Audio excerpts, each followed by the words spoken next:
Birds. That's Sadie. She loves Mr. Black.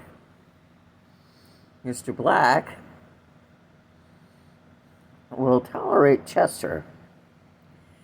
He doesn't see Chester as a threat. And he finds Sadie annoying, so he loves her too. Mr. Black isn't feeling well, and he's annoying, much more annoying than when he's well.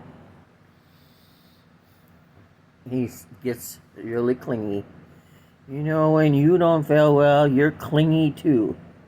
Mom this, mom that. And Sadie is the only one in here. She came in here on purpose because that's where Black is. That's true love from Quasqueton. Have a blessed night. Good night.